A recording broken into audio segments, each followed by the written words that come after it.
കർത്താവിൻ്റെ മഹത്വമുള്ള നാമം വാഴ്ത്തപ്പെടുമാറാകട്ടെ. അനുഗ്രഹീതമായ ഈ നല്ല പ്രഭാതത്തിനാണ് കർത്താവിന് സ്തോത്രം ചെയ്യുന്നു. ഈ പ്രഭാത സന്ദേശം കേൾക്കുന്ന എല്ലാ പ്രിയപ്പെട്ടവർക്കും വീണ്ടും വരുന്നവനായ ക്രിസ്തയേശുവിൻ്റെ ധന്യമുള്ള നാമത്തിൽ എൻ്റെ പ്രഭാത വന്ദനങ്ങളെ ഈ നിമിഷം അർപ്പിക്കുകയാണ്. പ്രാർത്ഥനയോടും ദൈവാശ്രയത്തോടും കൂടെ ഈ സന്ദേശത്തിലേക്ക് നിങ്ങളുടെ ശ്രദ്ധയെത്തിയിരിക്കുന്നു. 68-ാം സങ്കീർത്തനം അതിൻ്റെ 19-ാമത്തെ വാക്യം.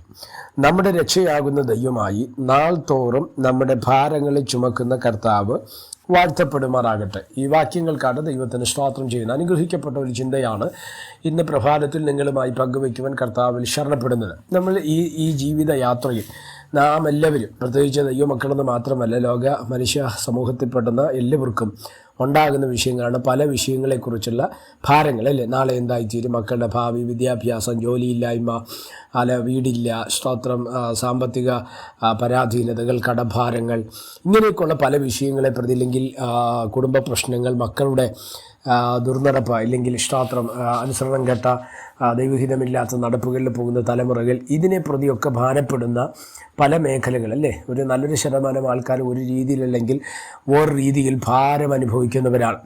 എന്നാൽ ഈ ഭാരങ്ങൾ എങ്ങനെ നമ്മളിൽ നിന്ന് മാറും? ബൈബിൾ പറയുന്നു, നിൻ്റെ ഭാരം യഹോവയുടെ മേൽ വെച്ചുകൊള്ളുക, അവൻ നിന്നെ പുലർത്തും എന്ന് പറയുന്നുണ്ട്. അപ്പം നമ്മുടെ ഭാരം വെക്കപ്പെടേണ്ടത് എവിടെയാണ്?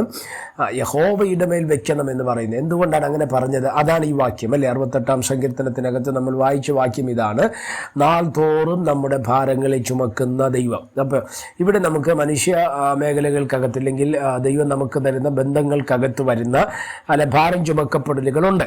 ആ ഭാരം ചുമക്കപ്പെടലുകൾ നമ്മുടെ ജീവിതത്തിനകത്ത്, സ്തോത്രം, പലപ്പോഴും എൻ്റെ ഭാരം, ഇല്ലെങ്കിൽ എനിക്കുള്ളത് എൻ്റെ ഭാര്യയോ മക്കളോ, ഇല്ലെങ്കിൽ സഹോദരങ്ങൾ, സഹോദരങ്ങളൊക്കെ ഒരുപക്ഷെ വഹിക്കാൻ കഴിയുമായിരിക്കും, ഒരു ആശ്വാസം, ഇല്ലെങ്കിൽ എന്തെങ്കിലും ഒരു ഹെൽപ്പൊക്കെ ചെയ്യാൻ കഴിയുമായിരിക്കും. അപ്പോൾ നമ്മുടെ ഭാരം മാറിയെന്നും ഇരിക്കും.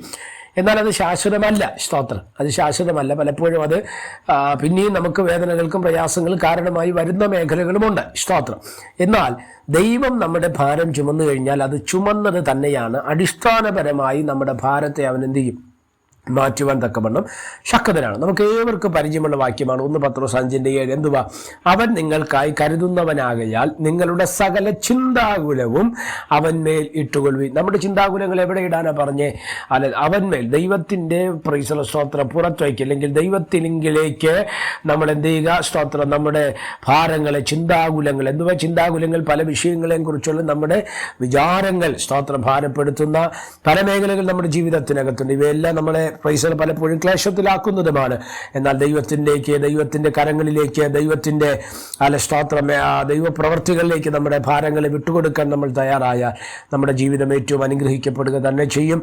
അതുകൊണ്ട് ഭാരപ്പെട്ടു പോകേണ്ട, പ്രാർത്ഥിക്കുക. ദൈവത്തിൻ്റെ അത്ഭുതകരം, അതിശയകരം ഈ ദിവസങ്ങൾ പിന്നെയും നമ്മുടെ ജീവിതത്തിനകത്ത് വെളിപ്പെടും. നമ്മുടെ ദൈവം നാൾ തോറും, ഓരോ ദിവസവും നമ്മുടെ ഭാരങ്ങളെ ചുമക്കുന്നവനാണ്. സ്തോത്രം. ഒരു ദിവസം കഴിഞ്ഞ് വേറെ ദിവസമെന്നല്ല, എല്ലാ നാളും, എല്ലാ സാഹചര്യത്തിലും അവൻ നമ്മുടെ ഭാരങ്ങളെ ചുമക്കുന്ന ദൈവം. പ്രാർത്ഥിക്കാൻ. പരിശുദ്ധനായ ദൈവമേ, സ്വർഗീയ നല്ല പിതാവേ, ഈ സന്ദേശത്തിനായിട്ട് സ്തോത്രം ചെയ്യുന്ന, ഈ സന്ദേശം കേൾക്കുന്ന എല്ലാ പ്രിയപ്പെട്ടവരെ തൃക്കരങ്ങൾ തരികയാണ്. അവിടുന്ന് ചെറുകടി മറയ്ക്കുകയും സഹായിക്കുകയും അനുഗ്രഹിക്കുകയും ചെയ്യേണ്ടതിനായി പ്രാർത്ഥിക്കുന്ന. എല്ലാ ക്ലേശങ്ങളിൽ നിന്നും എല്ലാവരെയും വിടുവിക്കും.